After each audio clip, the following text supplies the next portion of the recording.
What's going on? Boys, thanks to our patrons and Fiverr customers, subscribe to our Patreon free for behind the scenes stuff. Arm yourselves, life stuff. This looks like it's going to be another mixed topics video. Continuing with the loose theme we've been on lately. Male sexuality is weird. People act like it's simple, but it isn't. Because most of the time, male sexuality will be presented as this urge thing. And that is true. Blowing loads feels great, and your body gets jumpy when you don't. And there are all the claims dudes will sleep with anything that walks. That's not entirely true, but the exaggeration comes from a real place. But because this pleasure and urge component of male sexuality, some aspect of it feels shameful. So you'll see dudes react to that a bunch of different ways. Some will double down on the baseness. Some will feel like they need to or can conquer it. Or some people will distance themselves from it in other ways, which is the camp I fall in. I acknowledge the base side of male sexuality, but I go into the whole spirituality, the soul searching. Both those things are true, but the key is, at least in my case, I'm still doing what everybody else is doing in a trickier way, trying to distance myself from the idea that it is just base pleasure and an urge that is uncontrollable. I think because there's something animal about it, and despite the way our society is set up, there is a fear of things or aspects of yourselves that make you animal, that indicate there are parts of yourself you can't control. So you try to get away from it. Maybe you come up with another aspect that is true, and you still embrace the base side of it, but you're still trying to get away from it. But there's a third side of it I don't see people talk about. And I think it's the most important side.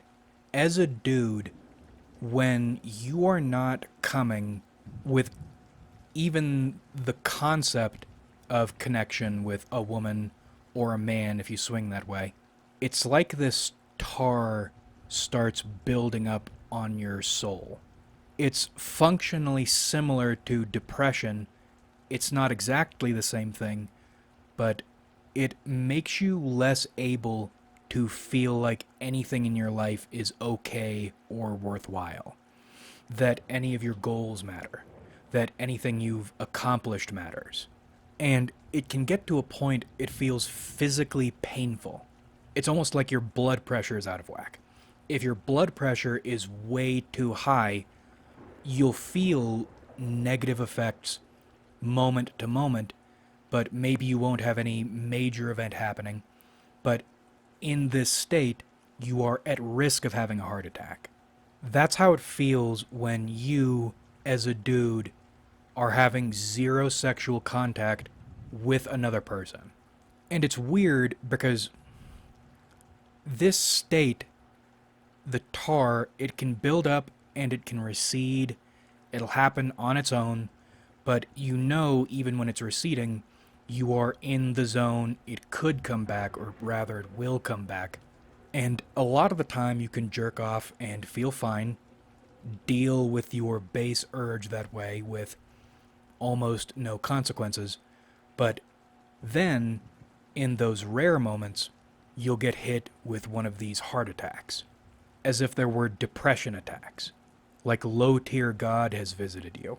You go from fluctuating in the way you feel about yourself and your life, mildly negative to majorly negative to mildly negative to majorly negative, to then, out of nowhere, lightning cracks. It'd probably be better if you weren't alive, because nothing you do matters.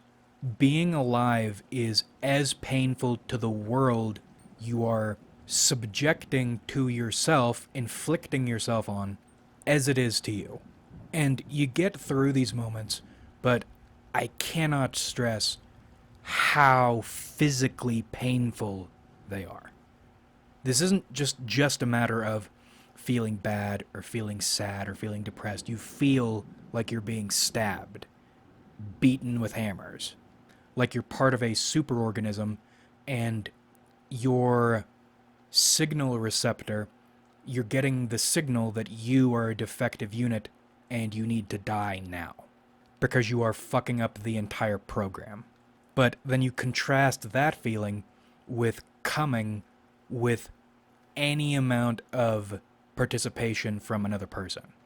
Even if the load blowing isn't great, you feel rejuvenated. The tar has gone away, and at least for a while, it won't be coming back. It's what antidepressants are supposed to do all at once, naturally. You feel like the things you're doing matter.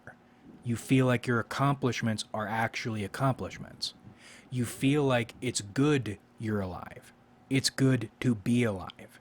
And that rejuvenation feels all the better when you blow a load in a way that makes you feel understood. As in, if life is an exam, you submitted yourself and you received a passing grade. And maybe vanilla people don't get that extra credit, but that extra credit is there. And that's what you're really gunning for. And I think the reason you won't see incels, or at least that sphere, that field of study won't go away, is this third aspect of male sexuality is a big part of this, but you don't see it talked about. And I'm not in the women need to select incels camp. I believe evolution is a lot more sophisticated than we think it is, or we'd like to admit it is, at least in relation to us. So if this is the way society is developing, we talked about it last time, the genesis of a new feminine, the complication of society. If this is the direction we're moving, then in the bigger picture there is probably a good reason for it. But there won't be any easy fix to this. Because male sexuality is not only a base urge animal thing. It is not some abstract, pretty, spiritual, soul-searching thing. It's also this depression renewal thing. An uncomfortable intersection between the material and the abstract. And the title, Wank Bank Curation, that's the title because I think that is a good way to explain further the way this rejuvenation thing works. Because relying on your wank bank and your ability to curate a productive wank bank speaks to how long you will be able to subsist if you are at the fringes but not drowning in the water, totally outside. If you try to put someone you're into but you've never interacted with in your wank bank, then it doesn't work on this rejuvenation front at all. In fact, it'll probably make you feel worse. Now, if you put someone in there you have had some positive sexual or sexualish interactions with, then you can get some rejuvenation, but it'll be only briefly. If nothing else, you probably won't get one of these tar heart attacks from it. That's why all these weird interactions over the last 5 or 6 years, I have mixed feelings on them. Because I put it well in the notes, it's like trying to fill up your gas tank by carrying gas in your hands. You will get some gas in there, but that's not the way you're supposed to do it. It'll be messy, it'll be inefficient, and there will probably be health consequences. But it's better than not having gas, which is the uncomfortable part, because in this situation you realize you need gas. Which is one of the reasons I think MGTOW is a joke, and it's in part why MGTOW dudes, you never see them going their own way. They will congregate and nonstop assure one another of how much they don't care about women, how great life is without women. It seems like you're gasless and you are, with your buddies, trying to positive thinking your way into a world in which you don't need gas. And you need gas so bad you congregate like this. And it's fucked up because the world is going Mad Max mode and there is less and less gas every day. And it's deeply unsettling to realize both, or all three, you need gas. There isn't much out there, at least now, and you're having a hard time getting it smoothly, the way you're supposed to. That is really uncomfortable. But then you have the private stock Wank Bank editions. These are people you have been emotionally intimate with, who were into you, and these remembrances don't provide you full rejuvenation, but they do get you through. This is like 45 super. You don't shoot super at the range every time you go. But when you are attacked suddenly by a depression predator, then you break it out and it does its job. You survive and you are good for a while. Now let's pivot into one of the other topics. All connected. Men and women today, it feels like we are sailors engaging in international trade, and we can visit one another's ports, we can hang out, we can have a good time, but at the end of the day, we are from different cultures.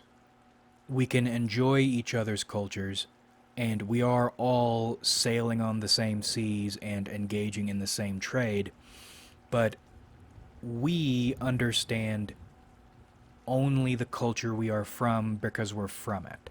I've been fixated on what Fiona and Cake is lately because I'm fascinated with this and I enjoy the girl what and the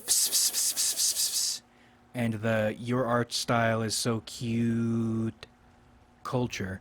And it's the weirdest feeling because it irritates me, but I also see some aspect of myself in it that I haven't been able to put my finger on yet.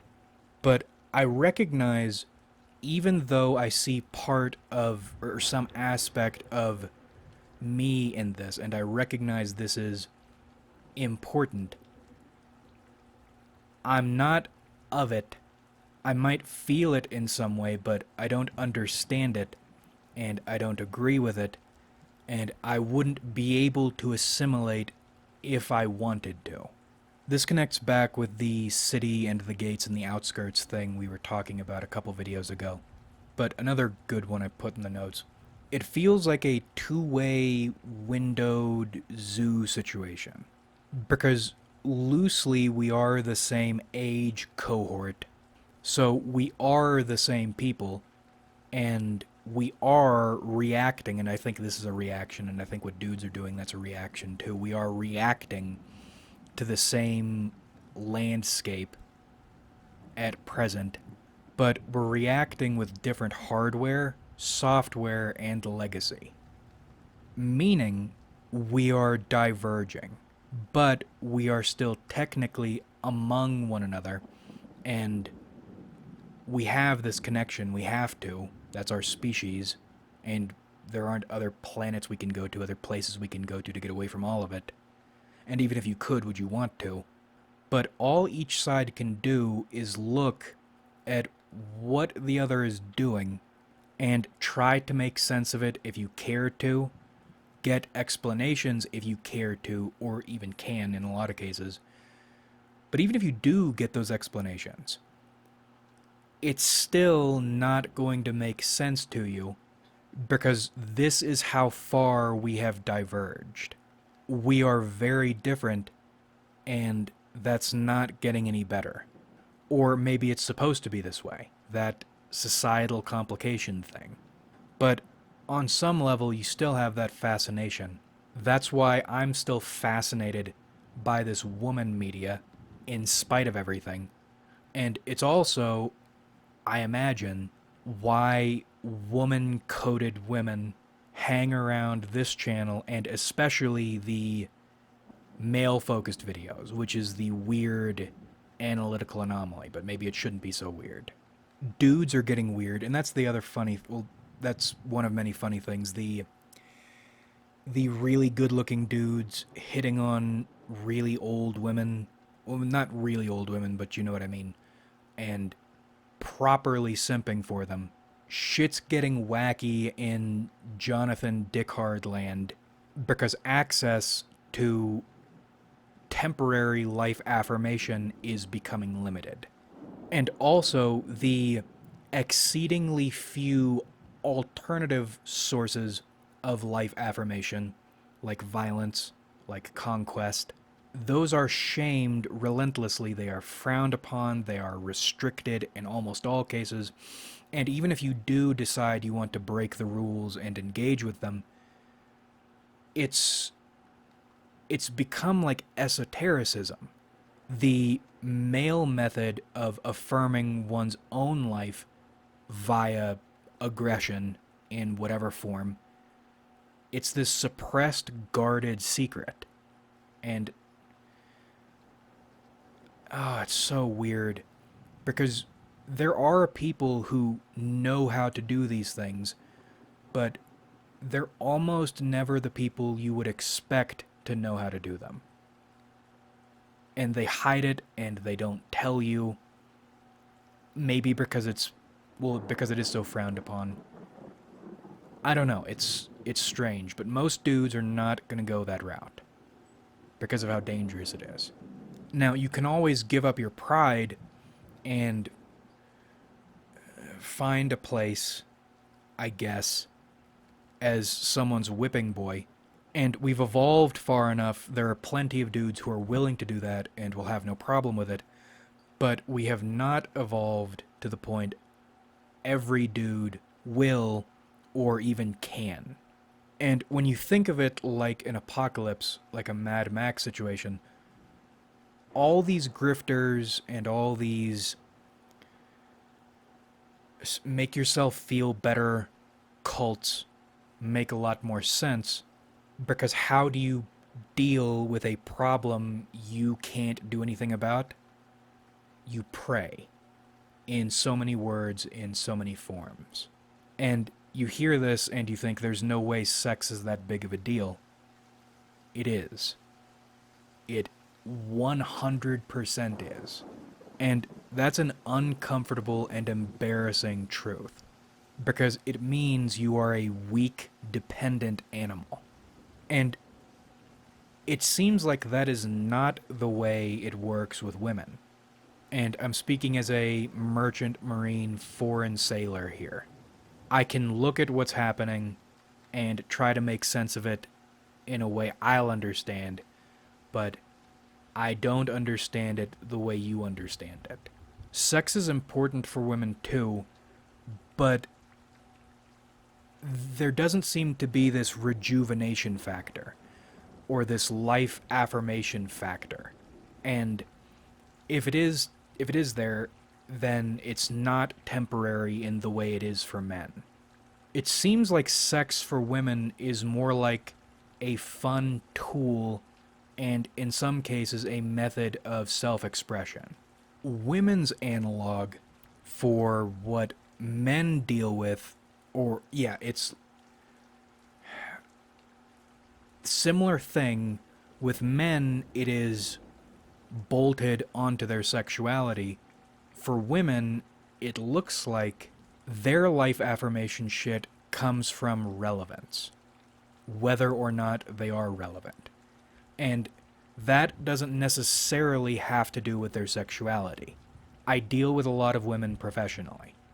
They are not, well, they do have, we talked a long time ago, these weird petty office politics, sexual Cold War things.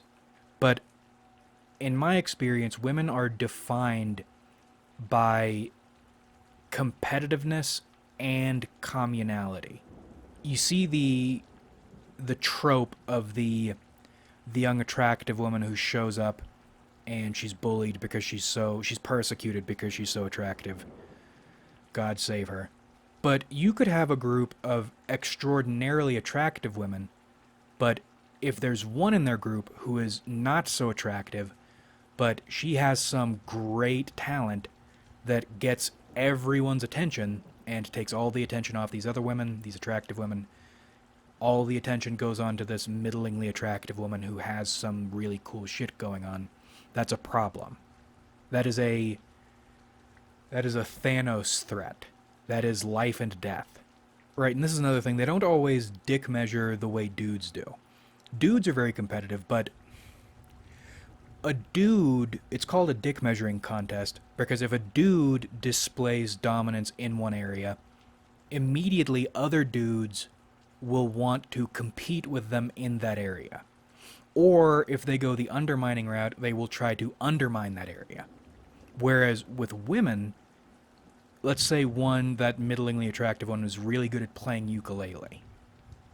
Phenomenal at it. Gets all the attention for it.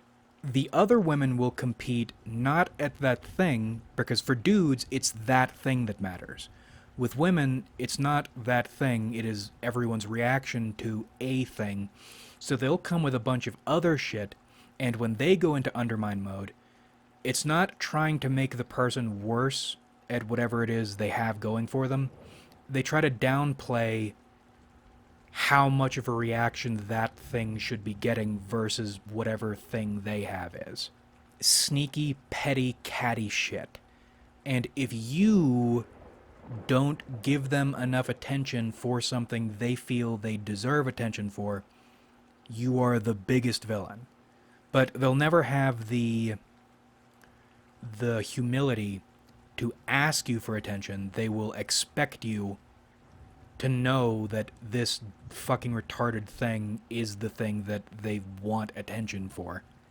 Oh, or if they're in competitive mode and you're one of the only dudes in the vicinity, some of them will try to get your attention by posturing like they are very into whatever they think you are into, which will be revealing and maybe embarrassing to them if they get it wrong.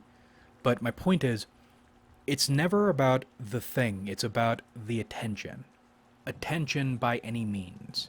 And that's one of the reasons I don't think highly of these one of the guys women, or one of these meninist women.